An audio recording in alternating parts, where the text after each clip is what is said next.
So yeah, we are back. It's episode number 4. Cinco de Mayo. You're not gonna hear it on Cinco de Mayo, but that's when we're recording it.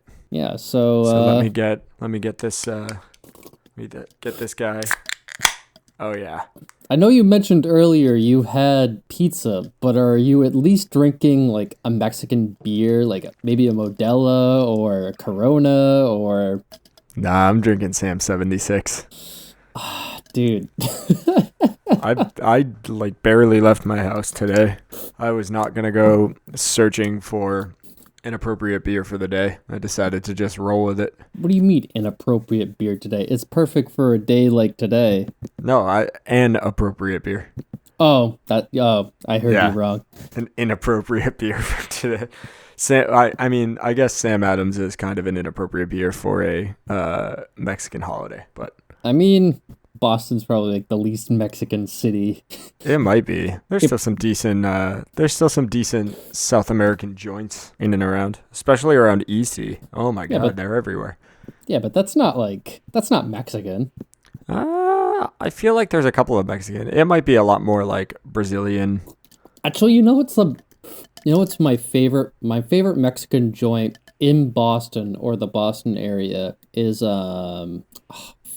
it's in Harvard Square. I forget the name of it right now. God, it's blanking on me right now. That place is good. Brutal. Yeah, I'm gonna look it up right now just because I'm so embarrassed putting myself on the spot.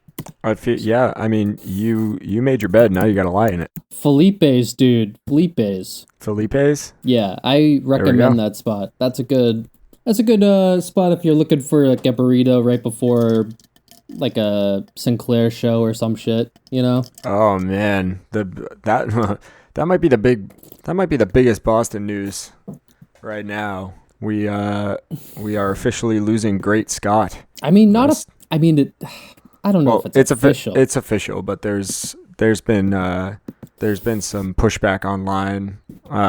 Some people are looking to see if they can resurrect it.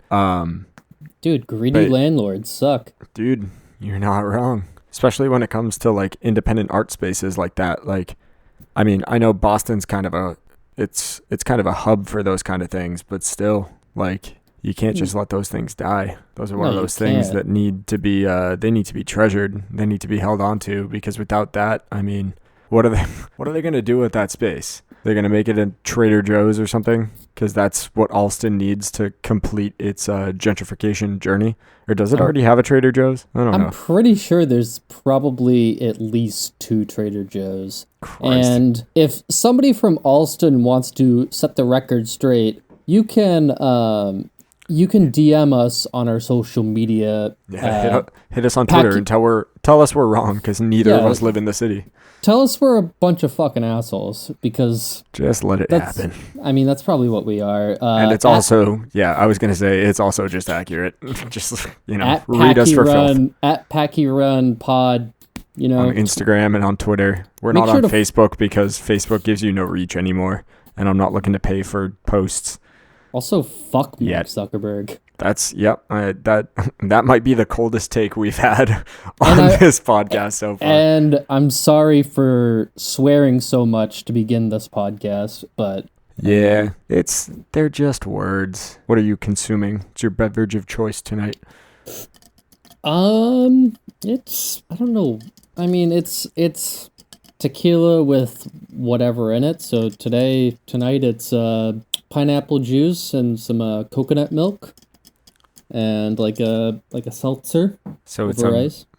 What would you call that drink? A Mexican Hawaiian? Dude, I don't even know, but like it looks like a tequila sunrise. I know you guys can't see it, but like I can confirm it does look like a tequila sunrise. It kind of, and I mean, I've never ordered a tequila sunrise at like a bar before, and I've never attempted to make one. Why? Because tequila is horrendous in the best way possible. I mean, you just hate hard liquor, dude. I don't really do liquor all that much at all, but tequila is like tequila is one of the liquors that I'll consume, but it never goes well, because there's something about it.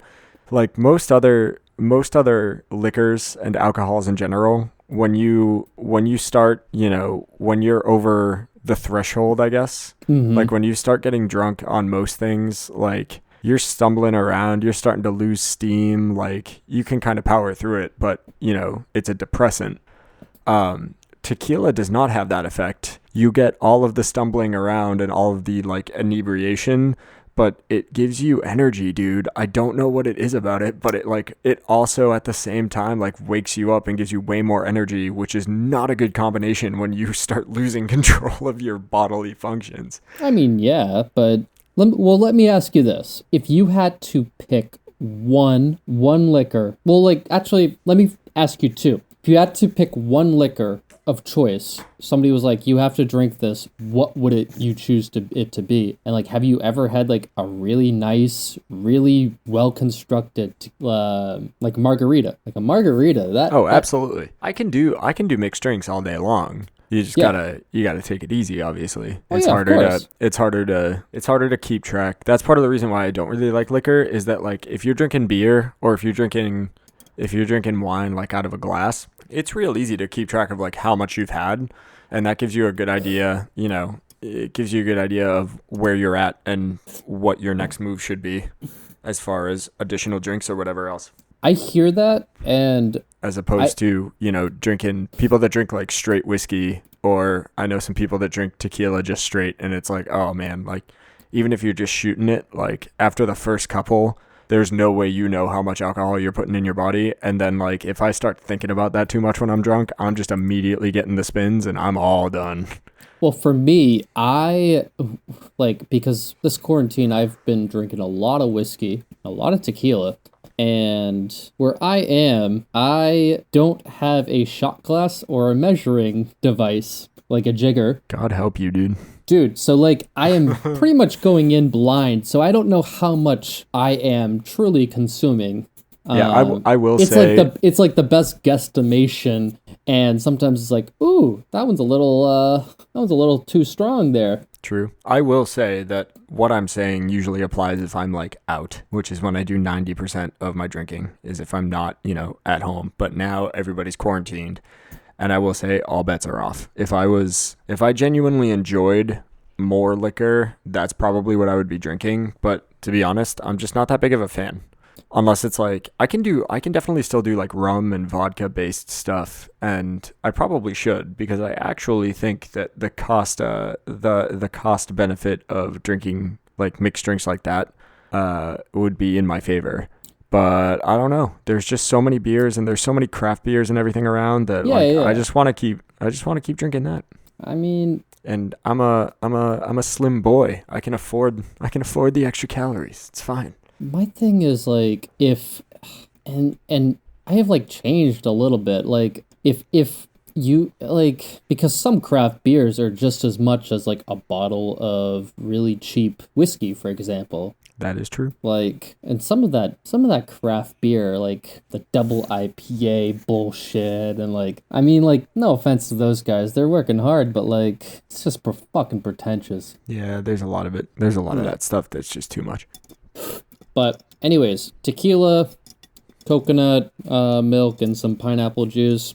It's a really good cocktail. You should try it. I'm calling it a Mexican Hawaiian And until also, somebody tells me what the drink actually is called. it's like some raspberry lime seltzer with it. So good shit. That That's must be what pretty sweet.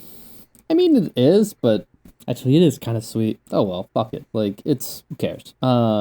Anyways, so tonight there's not a lot of Patriots news going on. Not a lot going on. I just wanted to hear your take because last week we kind of talked about the new Patriots kicker and his 3 percenters tattoo. I didn't know if you had like an opportunity or a chance to do any research or like look into that at all. So I didn't do a lot of research on the three percenters themselves. I just, it just seems like another group of people that are, opinionated and loud about it. And probably the type of people that protest, like opening the state again or whatever, like the country again. Yeah, it seems to be along those lines. And honestly, with everything else that's going on in the world right now, like every day, it's just like, oh, what dumbass thing did the leader of the free world decide to say today or whatever? Like, I'm kind of over politics for the time being. I need a little time to recoup so I can gear up for the inevitable shit show that is the elections later in the year.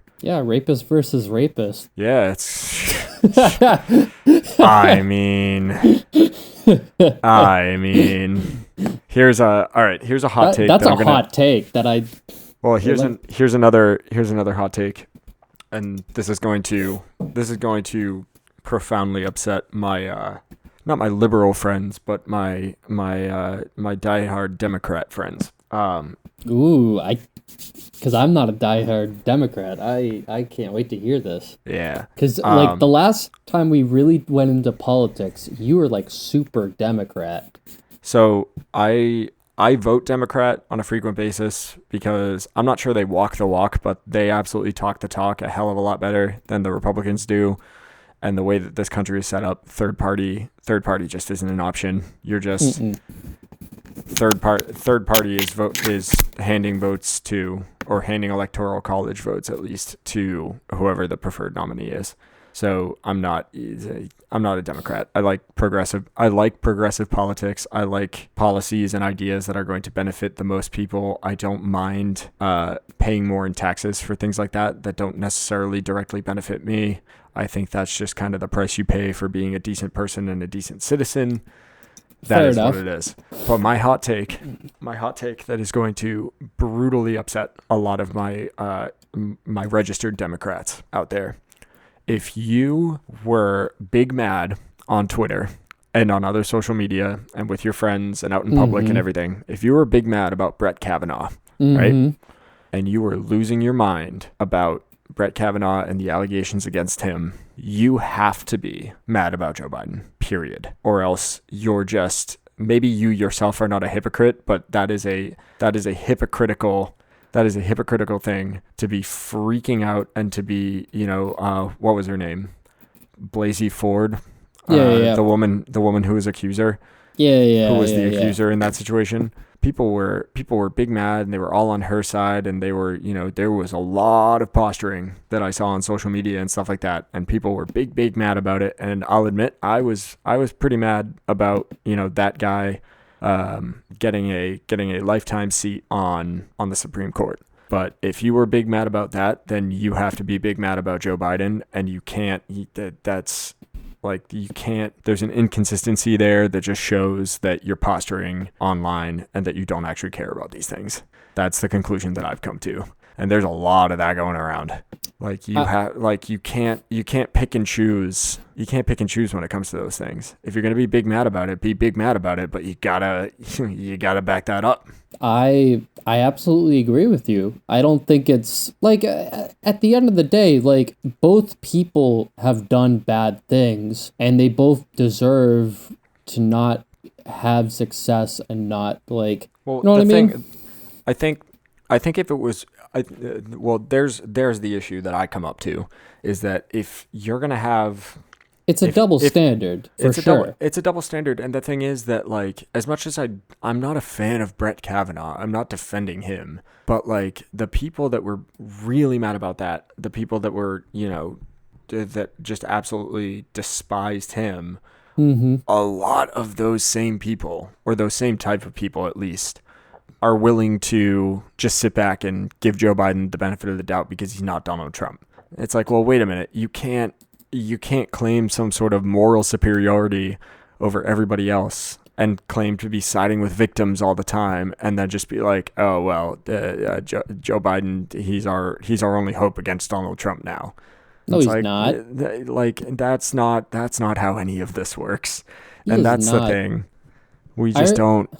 Oh. I remember I was complaining about Joe Biden and how just everything that's going on with him. And my friends, like one of my friends looked at me and he's like, "What, are you on the Trump train now?" And I was like, "No, like I'm Hell no. not." Like Not on the Trump train by any means, but hell also no. like Like he, and maybe he, like, we were all like joking around. Like I had like a couple of drinks at one point. Like we were all joking around on like FaceTime and everything. But I was like, no, I'm not on the Trump train. Like Joe Biden is not a good person. Like both are terrible people. Joe Biden doesn't give a shit about me or you. well, any career politician really just doesn't. And that's kind of the thing, is that I think there's a solid argument to be made that like the president of the United States should be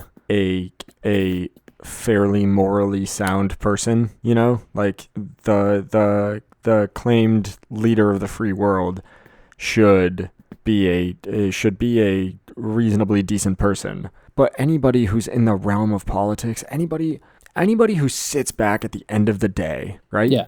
Anybody who who lays back in bed at the end of the day and thinks, I should be president of the United States, or I should be a senator or a congressman or like an elected official or something, like to sit there and have that thought, that just betrays like a level of ego that is so like off-putting in my mind.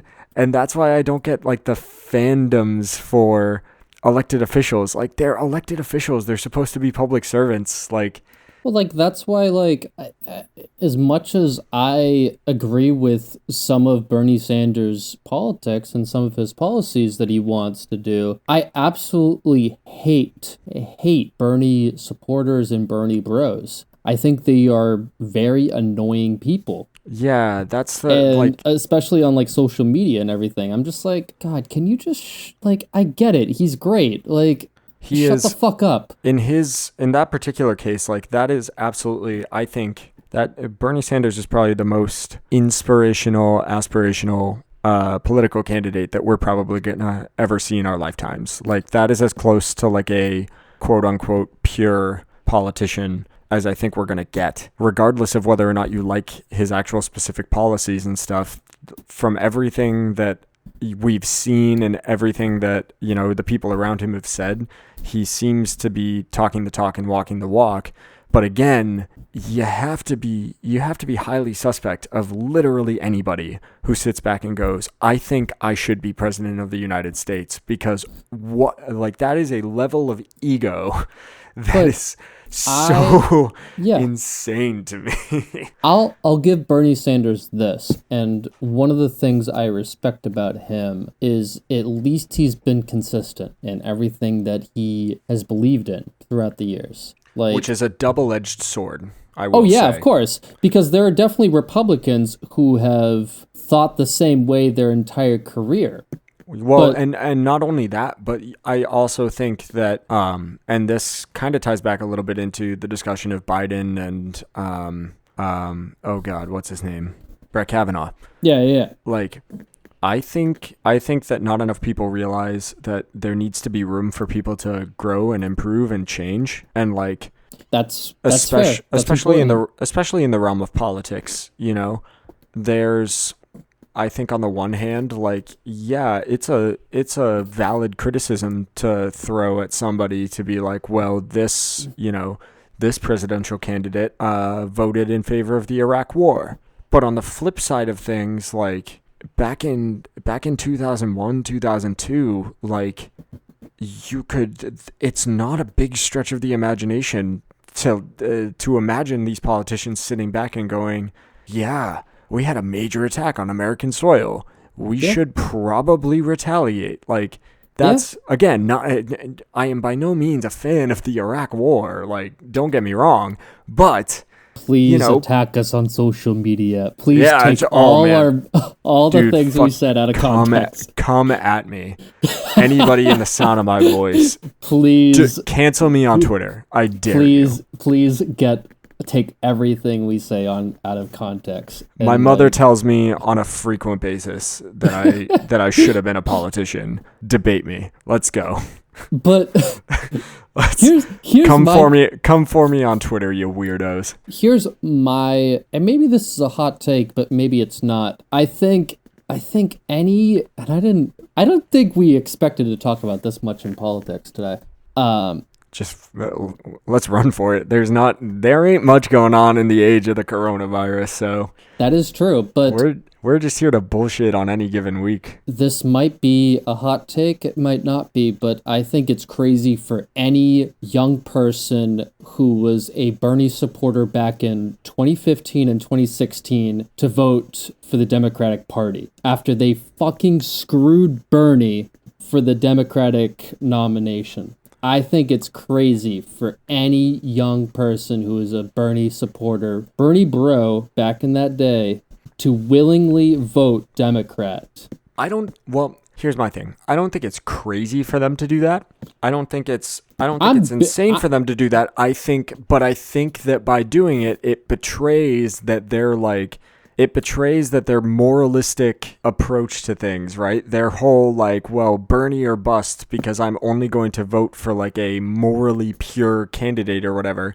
If they then turn around, if those people were making those kind of claims in either of the past two election cycles, and then they go and they vote for Hillary Clinton or Joe Biden, it's like, oh, okay. So it wasn't really all that important to you. It wasn't really all that much of a moral argument. So why were you posturing on social media like a freaking weirdo? It's politics. These people aren't your friends. And if they're going to be an elected official, they've got to have some sort of sense of ego, especially in the system that we have right now. Why would you trust somebody like that? But you still got to, and again, the flip side of that coin being I still believe that you got to do your patriotic duty. You got to show up to the polls. You got to go vote. You got to go vote your conscience and do everything that you can. Oh yeah, you absolutely have to. But in no way right now, May 5th, 2020, I can vote for either Joe Biden or Donald Trump. Can't do it. And I don't think there's you could tell me I'm throwing my vote away by voting for Gary Johnson or whoever votes third party, like Jill Stein, whoever, but that's how I feel. I think the electoral math shows that, again, those aren't that's your right as an American to do whatever you want to do. Vote third party if you want to. I'm not here to try and shame anybody into that, but also the electoral math shows that if you do that, that's basically just handing an electoral vote for whoever the front runner is. And in 2016, the front runner was Donald Trump. So if you voted third party, you might as well have just voted for Trump. Now, that's from a purely, that's not an emotional, that comes from a purely mathematical statistical standpoint. Yeah. From a moral standpoint and from a reasonable logic standpoint, I would say, vote your friggin' conscience. Who am I to tell you anything? Who is anybody to tell you anything? Do what you're going to do, and as long as you're not hurting anybody, just go for it. But statistically speaking, a vote for a third party is a vote for whoever is winning in the electoral college. But also, and I don't know if you have a Tennessee license, but I am still a registered Massachusetts voter. True. So no matter what, if I vote for whoever, it's going to be a vote for Joe Biden. Joe Biden's going to get Massachusetts no matter what, unless who knows what happens? Who knows what happens? I don't think we want to be in the prediction business because you never know. Those old timers on the Cape and the South Shore and everywhere might you never know. They might them and the gamers rise up. Well, I said before all this beer virus shit happened, Joe Biden has the nomination, okay, you basically handed it over to Trump, but the way that Trump has handled all this, it's been bad. It hasn't been good. It's been, and don't even try to debate us on this. It's been bad. His response hasn't been good. It's on any level. We've known about this since January. But he's done nothing. And he's not a functional human being. He's just not a functional human being. Neither is Joe Biden. Oh God, no. No. This is Joe Biden has early onset dementia. Oh, it ain't that early. Dude's ancient. He has dementia. He absolutely does. The dude is cooked. Yeah, I mean, and so is Trump. There's no winning. But like, There's no winning in politics in the year 2020. It's just Joe Biden is more cooked. Like, Joe Biden is burnt toast compared to Donald Trump. I'm not Burnt I'm not sure I toast. entirely buy that. I think they're on the same level of just like, man, those men do not have functioning frontal cortexes. They just don't. It's an undeniable fact. All right, But we'll cap off that conversation by just saying, like, think for yourself, dude. Vote how you're going to vote. Take in all the information that you can from as many sources as you can. Form your own opinions. Be your own person, and go and vote. Do your patriotic duty, man. You're afforded that power, and like there are a lot of forces at work on both sides of the aisle in all levels of the government. Like there's a lot of people that are trying to take that away from you. Like be a goddamn American. Yeah, fight for that. Be like just do your friggin' job, dude. It's that simple. Okay, that's all that needs to be said. Well, listen, this has largely been a Patriots podcast. We get to... Yeah, just do your job. Show up, vote, be an educated, thinking person. Don't just take things from one source or the other and take it as the gospel truth. Look it up. Friggin' the United States revealed that they revealed UFO footage in the past week. Like, all bets are off. Tom DeLonge was right, okay? We're living in a different world now, and all we can do is just hold on to whatever rights and freedoms we still have. So just do what you got to do. You should only listen to Fox News. Fox News is the only reputable news source. Please take everything. Actually, don't take everything I say out of context. Take everything Sean Hannity says out of context, and it'll still be just as batshit crazy as it was in context. But moving away from the politics of it all, we had a couple of different ideas for what we were going to touch on this podcast. I think we were leaning a little bit more towards the entertainment side of things. So, what you want to talk about, bro?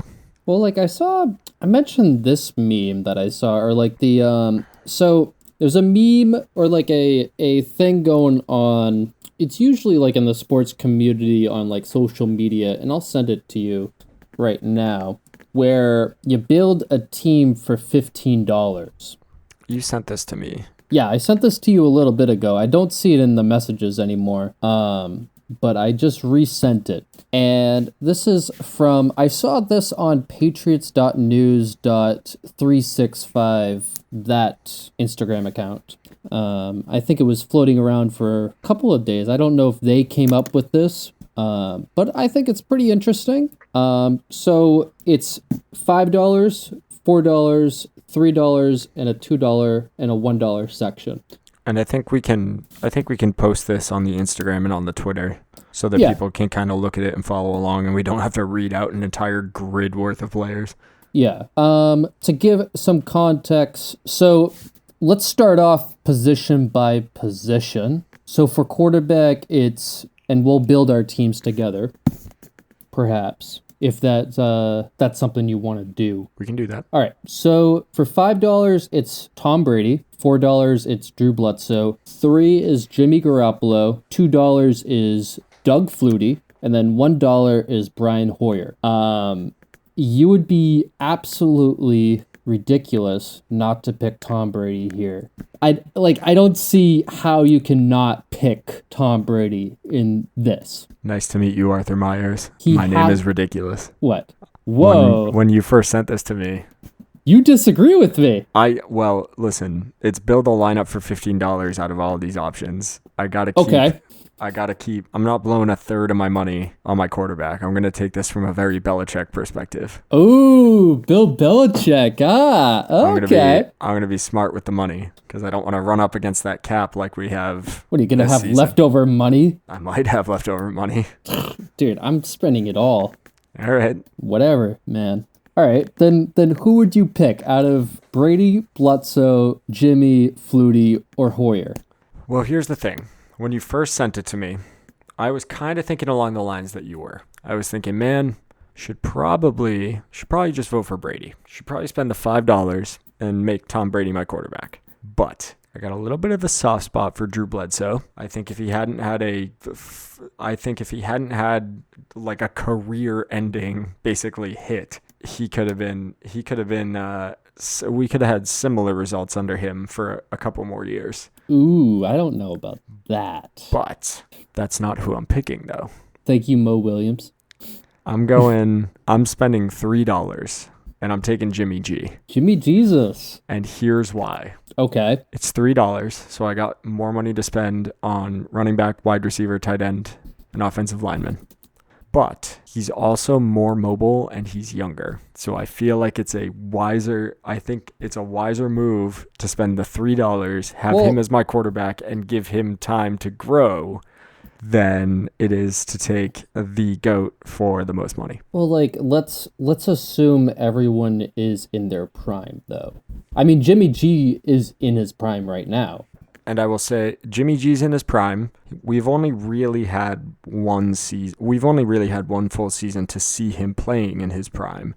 But that doesn't mean that he couldn't come back this coming season or the next season and, make his way to the Super Bowl again. It's undeniable. Yeah. He had a good team around him. Like, the 49ers were the best team in the NFC this season. And part of that, as much as people don't want to admit it, part of it was because you had Jimmy Garoppolo, who is a more mobile Tom Brady-like character. A little bit better coaching, and a little bit more luck. And I really think they should have been Super Bowl winners this past season.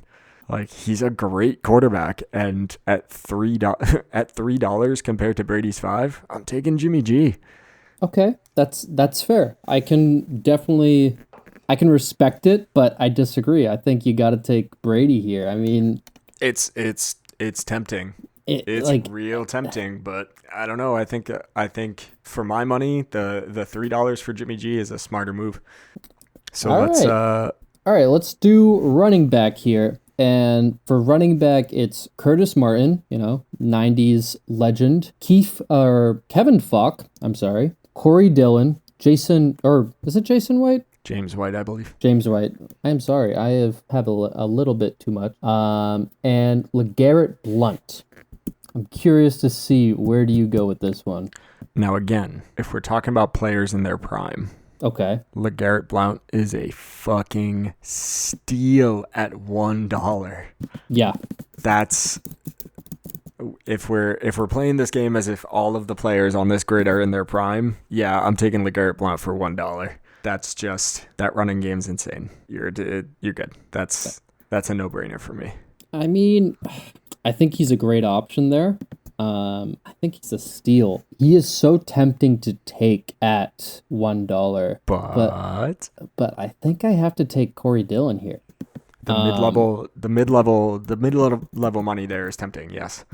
So for Corey Dillon, what he did in his prime, like the first year that we had him, 1,600 yards, almost 5 yards a carry, 12 touchdowns, and every season he had with us, he had minimum 12 touchdowns. LeGarrette Blount didn't have that. Curtis Martin, I mean, here's the thing, like, running backs for the Patriots are a dime a dozen. Like, it doesn't matter who you put back there, like, they're going to succeed no matter what. Well, and that's part of the thing with this game, is that you can't have an entire roster. So it's more about who do you want the most, who's most important to you. So I think that makes sense. Yeah, Corey Dillon is more important to me. I mean, he was part of that good he wasn't part of that Patriots team that went 16-0. He was a little too old at that point, but I mean, if he was part of it, who's to say he wouldn't have done like the same numbers? You're not wrong. So that puts you at what? I'm at $8 so far. You're at $4. Spent twice as much money as you. And this is where it gets interesting. Okay, wide receiver here. Randy Moss for $5, Wes Welker for $4, Julian Edelman for $3, Troy Brown for $2, and for $1, Danny Amendola. I'm going to go I'm gonna spend $5, Mm, but wow. I'm not taking Randy Moss. What? I'm getting Julian Edelman and Troy Brown. I think it's one per position though. That's how it works usually. It says build a lineup for $15. It doesn't Okay. say you can only pick one. So I'm making my own rules. I'm taking Troy Brown and Julian Edelman. Fair enough. Fair enough. I will we'll see how the internet feels about that. But so why those? Mr. Squirrel, Mr. Iron Man, Mr. Edelman, Mm-hmm. integral part of the Patriots offense basically since he got here. Right. He's good at everything he does. He's got that leadership quality. He's a great all-around player, and to see him for $3 is that's selling him a little bit short. I would have put him in the $4 and let Wes Welker be at the $3 mark. So it's kind of a steal to take him at the $3, and he's just for everything that he does and the way that he is just able to he gets out there and he runs his routes. And this past season, not his greatest. He was fighting through a bunch of injuries and stuff, but Right. he just produces. He does what needs to get done, and he does it while just taking an absolute pounding. It's that's the kind of guy you want on your team. And then Troy Brown, purely a legacy pick. It would just be cool to see. It would be cool to see Troy Brown playing alongside him and just catching balls, man. It's what they do. I mean, Troy Brown is besides Tom Brady. Tom Brady doesn't count as favorite Patriots goes. I mean, that's too easy to say. You know what I mean? It's like saying your favorite I don't know. But Troy Brown is my favorite Patriot, probably my favorite Patriot of all time besides Tom Brady and not Drew Bledsoe, Teddy Bruschi. True. Those are my two favorite, from way back then when. And Edelman for $3, he's a steal at that spot. That's real. Now, my thing with Edelman is he's been around for a long time in the NFL. He's been a pro for 10 years at this point, but was kind of just living in the shadow of Wes Welker for a long time. Wes Welker's the original Julian Edelman. That's true. I'll never forget. There's You're gonna talk about the mic'd up moment. Well, there's the NFL Network documentary series called A Football Life, and they do one on Bill Belichick. It's a 2-part series, and it's filmed during 2009, 2008, the year that Brady came back after his ACL tear, and there was a moment in a preseason game where Julian Edelman returns a kick, like a punt return, all the way for a touchdown. Rookie Julian Edelman. And Bill Belichick turns to Wes Welker and he's like, "Oh, I guess you don't have to do maybe runs like that. Maybe you won't have to do punt returns anymore, kick returns anymore," because at the time Wes Welker was a kick returner for the Patriots, and Wes Welker was like, "Yeah, just give it to him." Bill Belichick joked around and was like, "Oh yeah, there's the competitive spirit right there." Yeah, that's the competitive spirit we're looking for. Yeah, I know that moment. That's priceless. That's hilarious. That's vintage Belichick right there. Yeah, that was a subtle dig right there. Wes Welker's one of my favorite Patriots of all time. The consistency, man. He had such a good streak. He was the best weapon. I think you could say he is the best consistent weapon Brady has ever had. Yeah, I'd say most consistent is probably viable. I mean, he is not the most talented. Randy Moss is probably the most talented Brady has ever had, or maybe Gronk. Well, and in terms of wide receiver, yeah, Randy Moss. Yeah, wide receiver at least. Which is why he's $5. Oh yeah, and deservedly so. But I think I have to go Wes Welker here. All right. So what does that put us at? I'm at so I've spent $9. I am at 12, so I have $3 left for this. All right, let's move on to tight end. I guess I'll start off with this.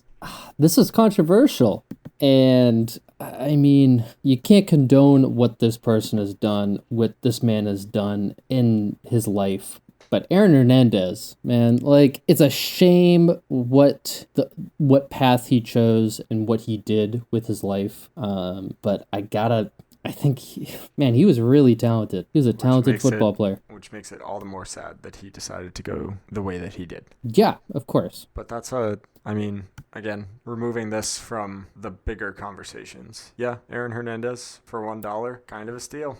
And I was like contemplating taking him at that spot because, like, morally, I don't know if he is. Well, if we're speaking from a moral perspective, you just can't. But I can't. Again, for terms of the game, yeah, take him. But here's the thing with all the other tight ends, like Gronk, I think, man, it's hard not to take him there. But you don't have the money. Well, yeah. Ben Coates was a solid option in the 90s.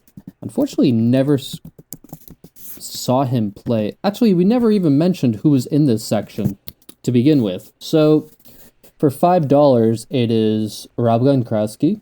$4, it's Ben Coates. $3, it's Ben Watson. And for $2, it is Marquise Bennett. And $1, it's Aaron Hernandez.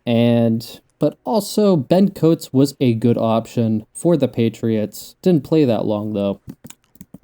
True. So you're going to take Hernandez for $1. Yep, because Bennett couldn't catch shit. He wasn't that good for the Patriots. That's not even that much of a hot take. He wasn't that good for them. True. With my money, I'm finally spending the big bucks. Oh? I'm paying the $5. I'm taking Gronk. No brainer. Best tight end that we have ever seen for the Patriots or really for any other team.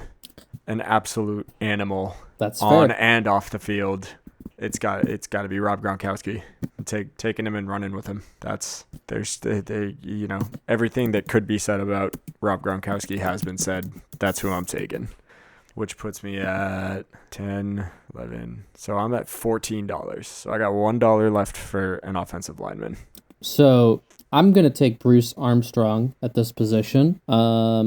Never got to see him play. He played from 1987. Actually, I keep forgetting that you guys aren't seeing this, so I guess I will mention the names.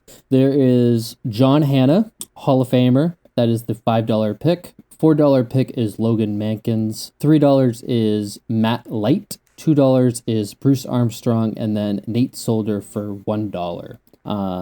Now I'm going to pick Bruce Armstrong, 6-time Pro Bowler, 3-time second team All-Pro. And, he is a Patriots Hall of Famer. I mean, like, he's going to protect Brady's blind side. He's an offensive tackle, and block for Corey Dillon. All right.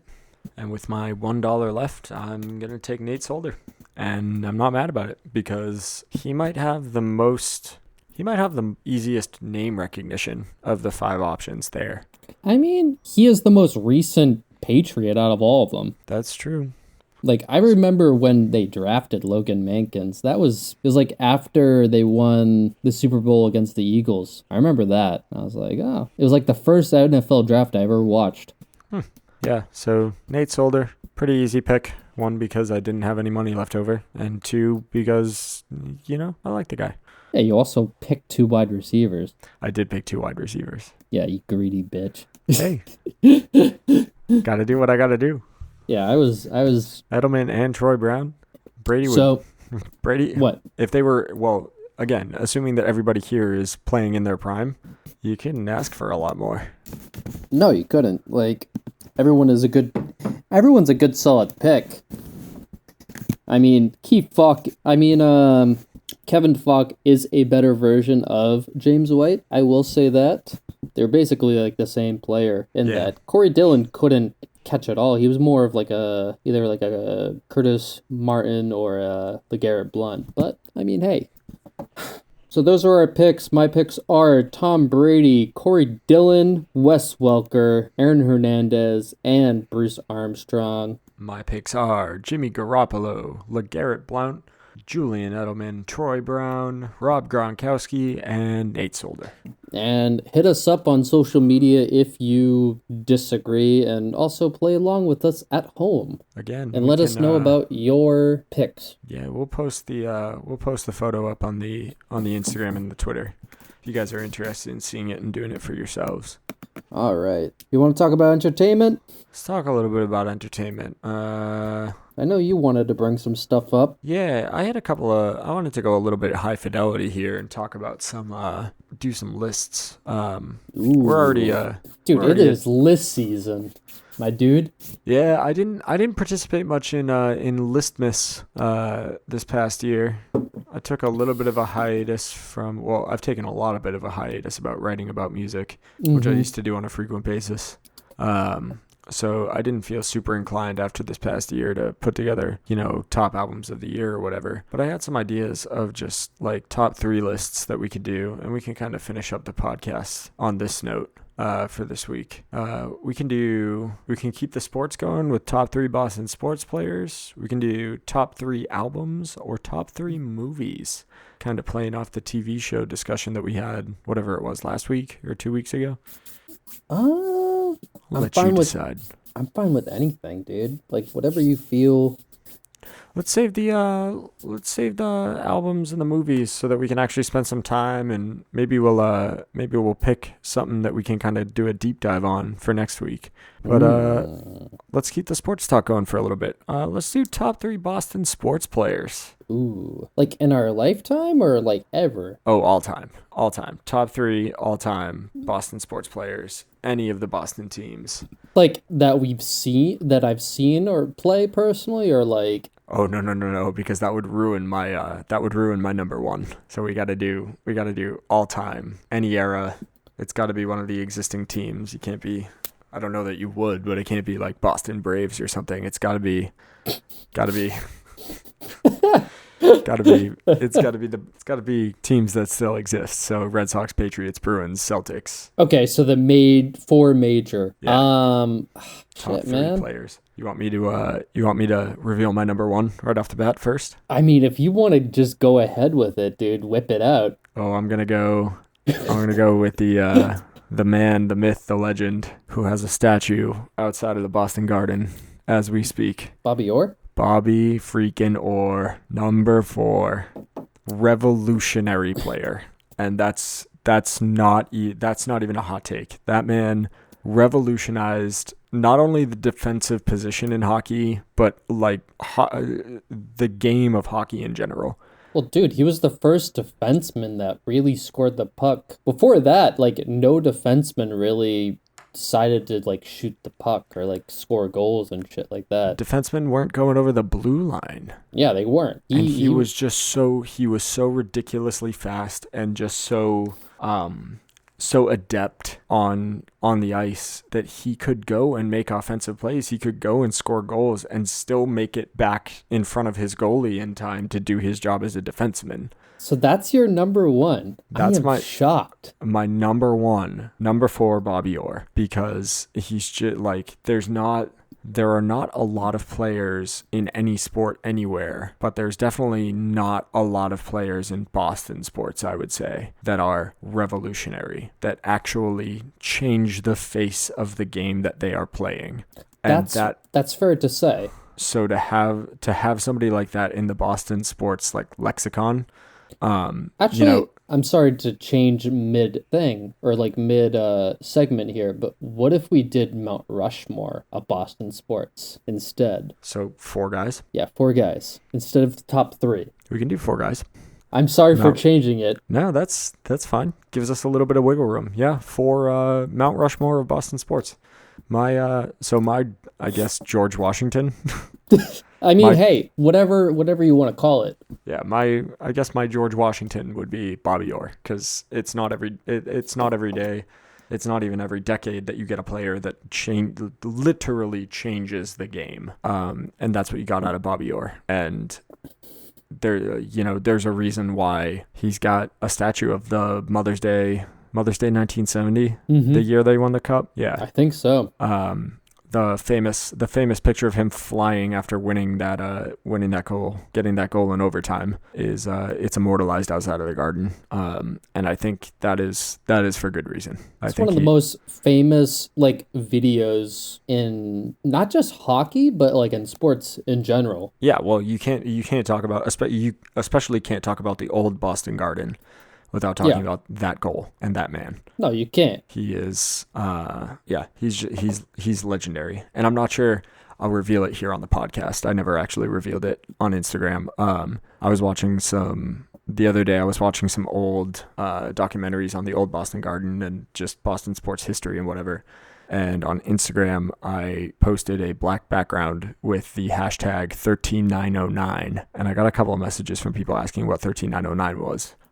13,909 seats in the original, or not seats. It was the original capacity. 13,909 was the capacity of the old Boston Garden. I mean, to put it into perspective right now, where I work at the Barclays Center, I think their capacity is like 16,000, maybe 17. Yeah. Like maybe, I mean, it's different per event, obviously, but let's say like 16,000 for like a typical basketball game. So you're missing 3,000 seats there. Yeah. That's crazy. That is. That's small. So yeah, number one on my list, Mr. Bobby Orr. Wow. I mean, for me personally, Tom Brady. Brady, yeah. And it's not even number one.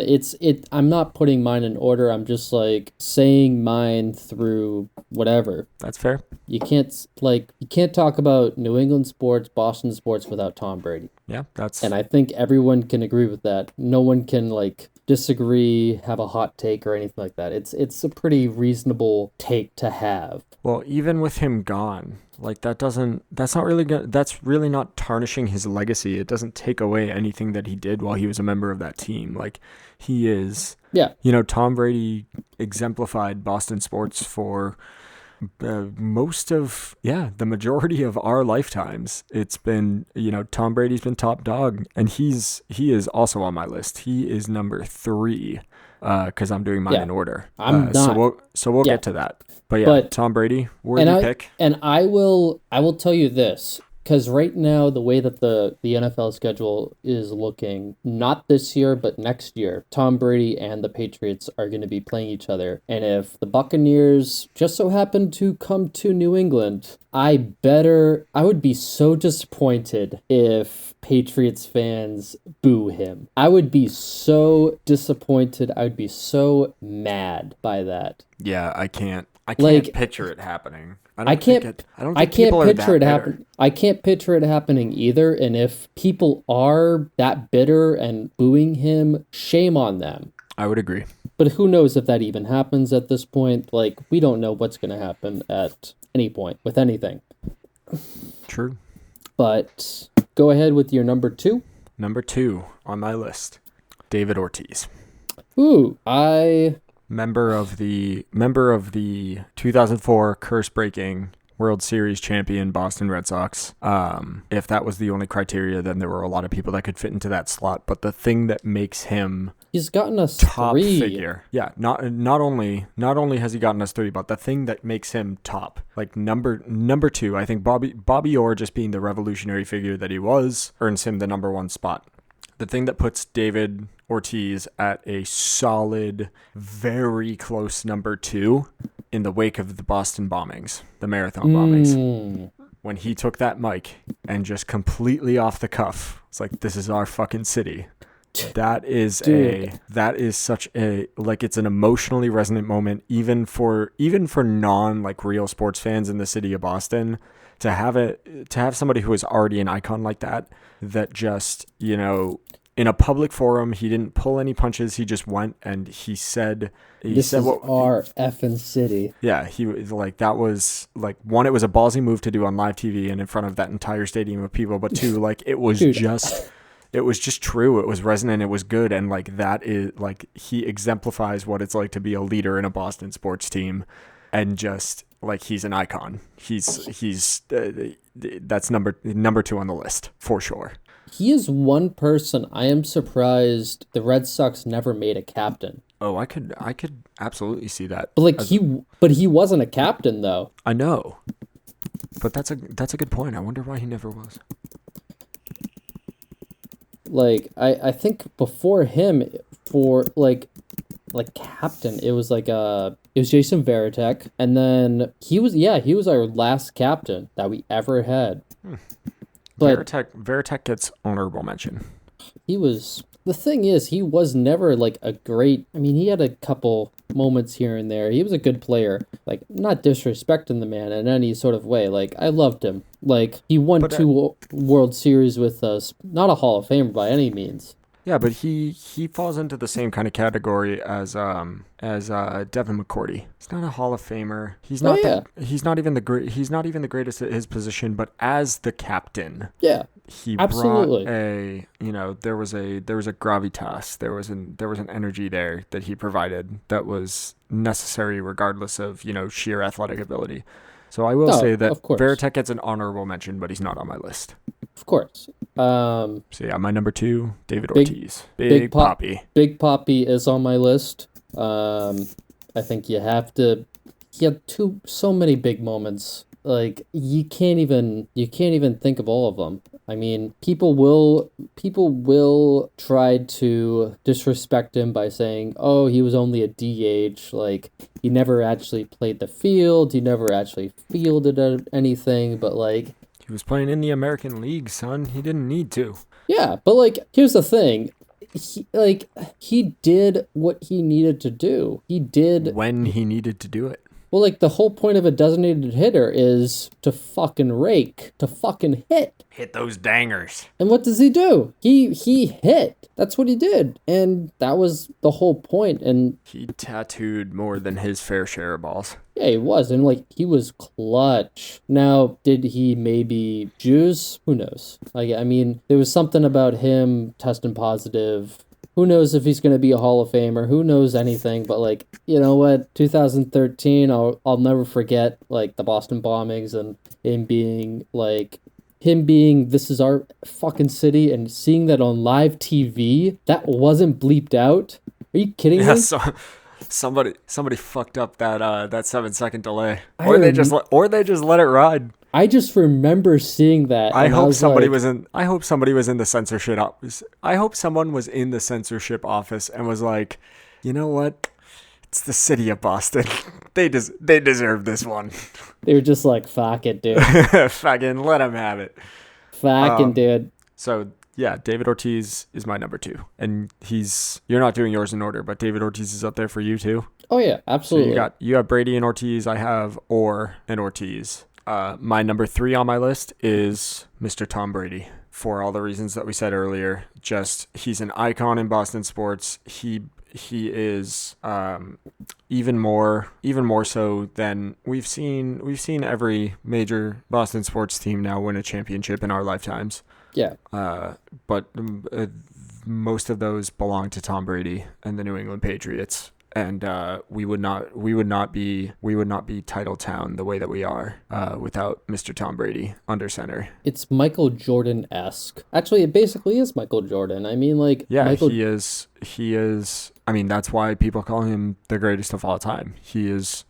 I think, the best team athlete that we have seen in our lifetimes so far. Yeah, I mean, I think there are, and I say team athlete because I do think that there are other people in the National Football League. There are other people that play with Tom Brady that are better athletes, but I don't think there is a better team player, leader, that we have seen in our lifetimes. I mean, I'll say this about Tom Brady: he is not the most talented quarterback in the world. No, he's the luckiest quarterback in the world. I wouldn't say luckiest. I think he is the hardest working quarterback of all time. I think he's the hardest working, but I don't think he would have been afforded that if, Belichick and the Patriots took a chance on him. He was lucky to get that chance. He was lucky to get the chance at the starting gig when he did because of the hit on Drew Bledsoe.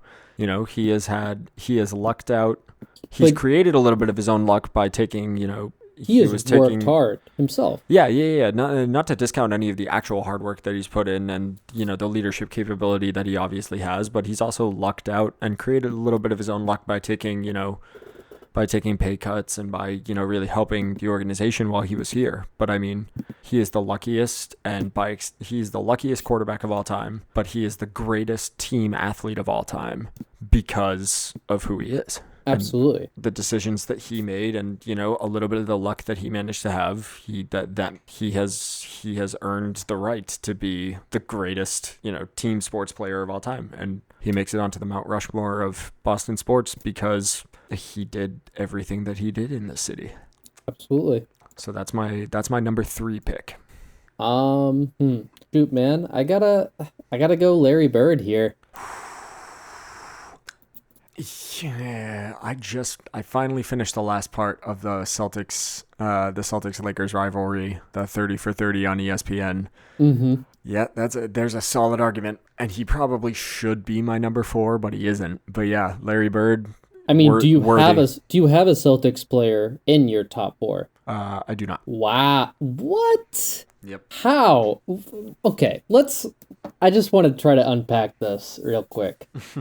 Why not? Because I'm just not that big of a fan of basketball. But, you can't talk about Boston sports without the Celtics. You can't talk, we have the most championships in basketball. The most winningest team. It's true. Yeah, the most winningest team in basketball. But I don't care about basketball, and it's my list. I can do what I want.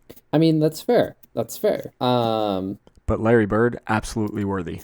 Larry Bird, I mean, what do you got to say? He's won a couple MVPs, a couple championships, 80s legend. Him and Magic Johnson basically saved the NBA. If they didn't come along and play... And if the Celtics and the Lakers didn't have just the legendary rivalry... we wouldn't be talking about the NBA the way that we talk about it now and the way that we watch it and everything like that. The NBA is the second biggest sports league in the entire world, perhaps. Maybe even the biggest. But at least it's one of the more important leagues in the entire world at this point. And then MJ kind of revolutionized and made it go further.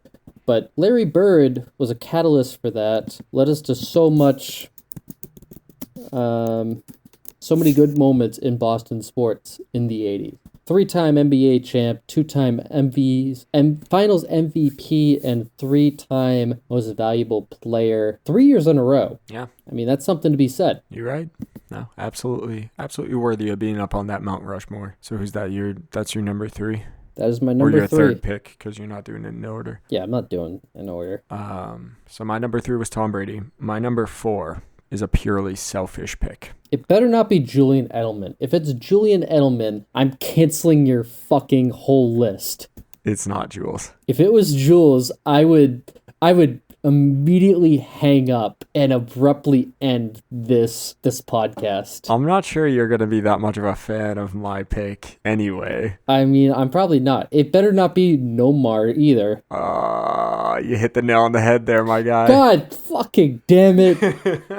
What did Nomar do except get hurt the whole time and marry Mia Hamm? First of all, marrying Mia Hamm is a legendary move. But that's all he did. He was part of the 2004 Sox before he got traded off mid-season, but he was still part of that team. That's a biased pick, dude. I know. That's what I was saying. It's an absolute biased pick, but I wouldn't give a damn about sports if it weren't for Nomar Garciaparra. That was my first favorite player. He doesn't belong in any Mount Rushmore in Boston. I love... He doesn't belong on any Mount Rushmore. I love every part of it. I love the gloves. I love the ridiculous stances. I love the back and forth with the bat. God, everything he did. I hated this. The back and forth with the gloves and the toe taps and thank God we traded him away. Love every part of it. Nomar Garciaparra is my 4th pick just because he's the reason that I give a damn about sports at all. Shame. Yeah, you can shame me all you want, but... Shame. Oh, also, honorable mention to Brad Marchand for no other reason that I love the fact that he was licking people. I mean, that's just funny. I don't know if he. It's it's the most ridiculous intimidation tactic, but it's so effective. What would you do? Imagine being in some sort of like aggressive like back and forth with somebody or playing a game and someone just comes up to you and licks you straight up the face like a dog. How do you recover from that? You're I mean, screwed for the rest of that game. I That's mean, amazing. I mean, if you put it into perspective, Brad Marchand, I'm like looking at it right now. Brad Marchand is listed as 5'9". How tall? Now I am like 5'11" Same. or something around there, and I mean we're like fairly average. We're average height. We're average human beings, but We're like, above we're above average. We're above the average height of an American male. oh, I didn't know that. We got that going for us. Oh man, better than average. It's But the only time either of us can say that about anything we do. I mean, I'm the smartest fucking human alive.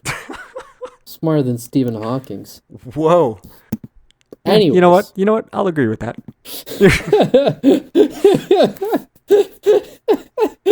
Wow, we're I'm making I'm gonna make sure that that's written on your tombstone when you pass Dan- away. Here lies Dan Mayotte, smarter than Stephen Hawking.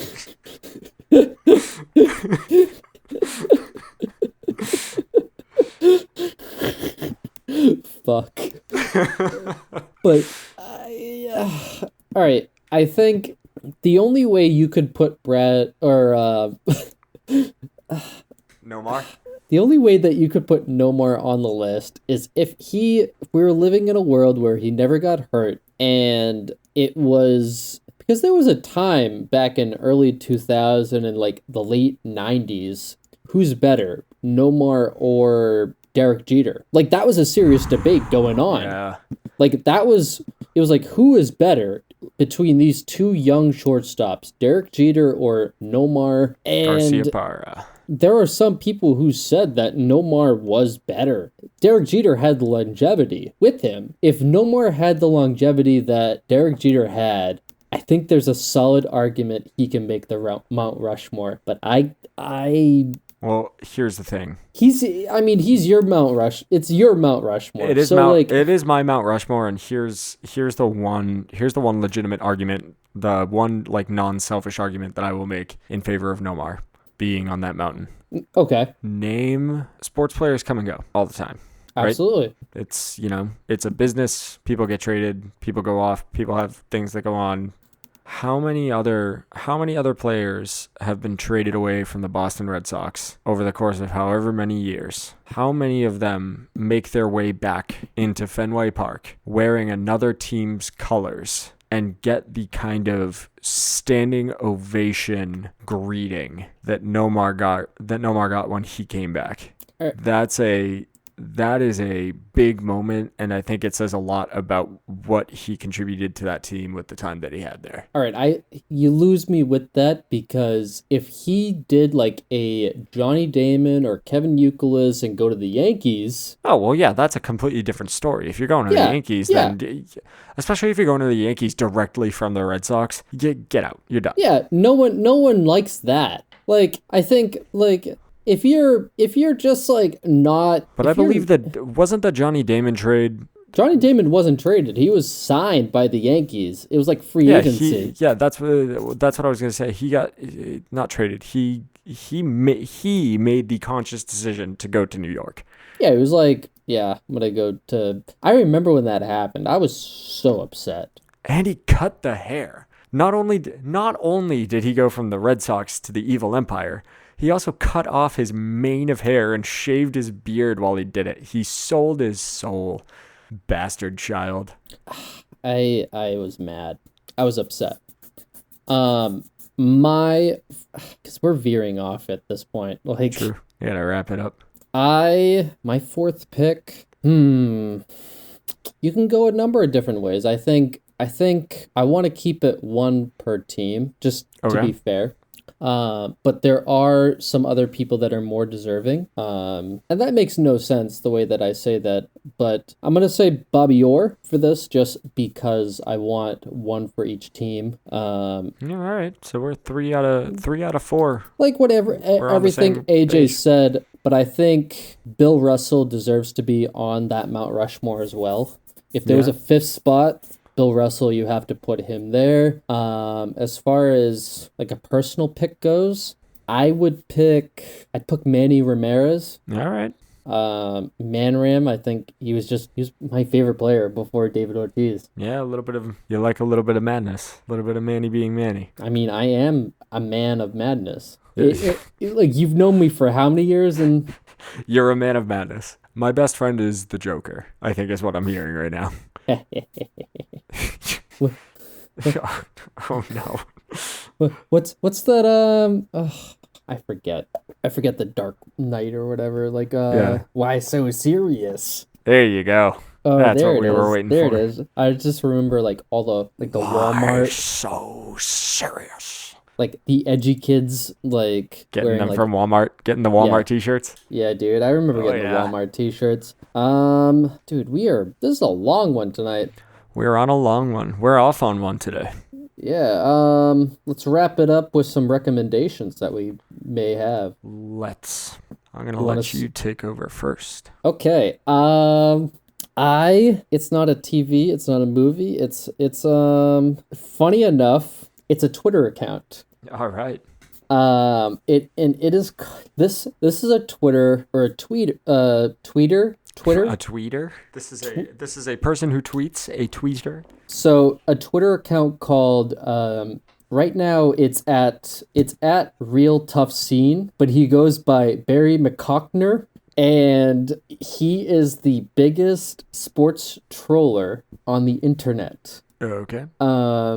Slash troll on the internet, and it's absolutely hilarious of like all the things that he does. Like he will just post and tweet all these really edgy tweets on his Twitter, and sometimes he will change his profile picture and his name to a high profile like NFL reporter and tweet out fake news articles or fake news. And now anyone can do that. Anyone can do that.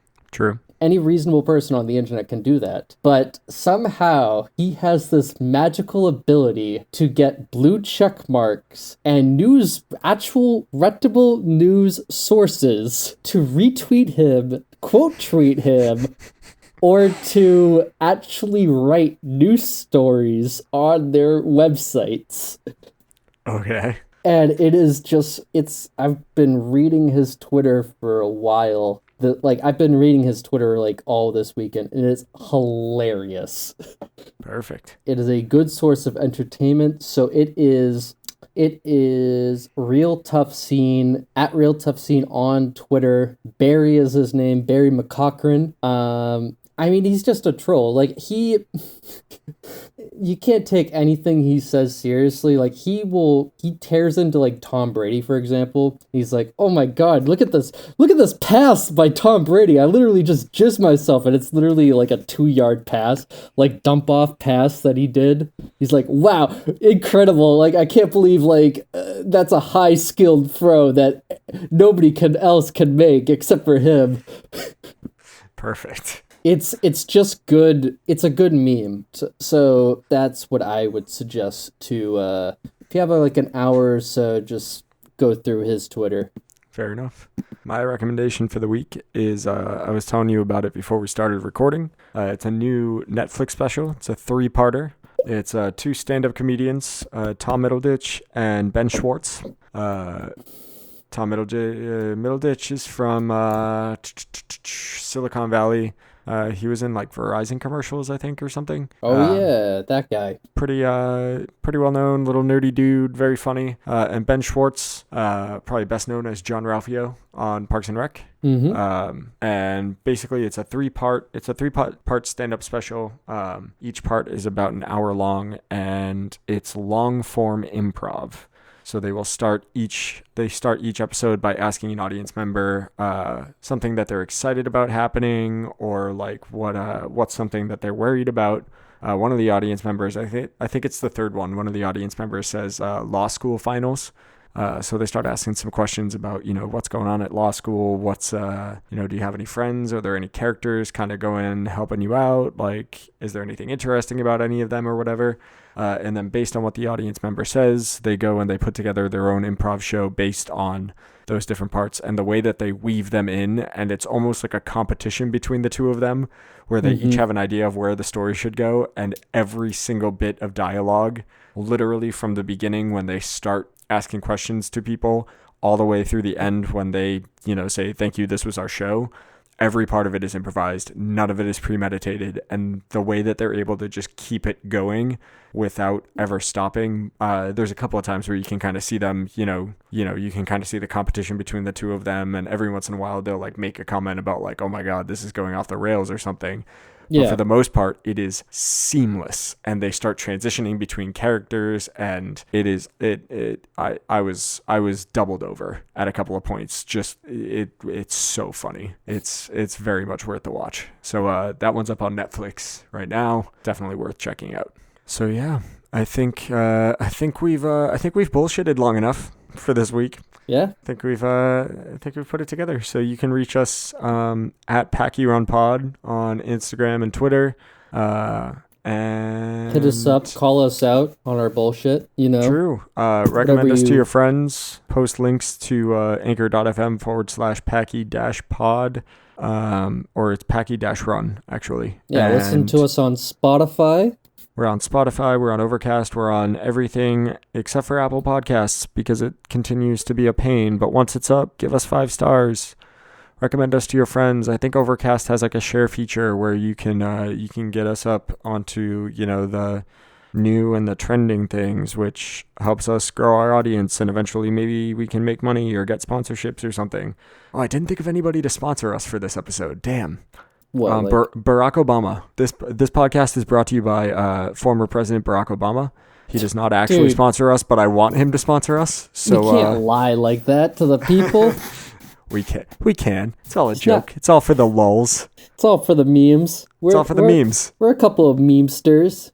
So Barack, my guy. Listen, I know we don't know each other very well. I'm very thankful that you're listening to this little podcast. I hope none of our political hot takes at the beginning offended you or any of your other people. Throw us some of that nice that retirement money that I know you got, please. I mean, I was in the same room as Michelle Obama once. Oh my God. Now, grant you, it was a big room, but like same room at least. But anyway, thanks for listening to the Packy Run. We'll catch you guys. We'll catch you guys next week. Have a good fucking day, dude.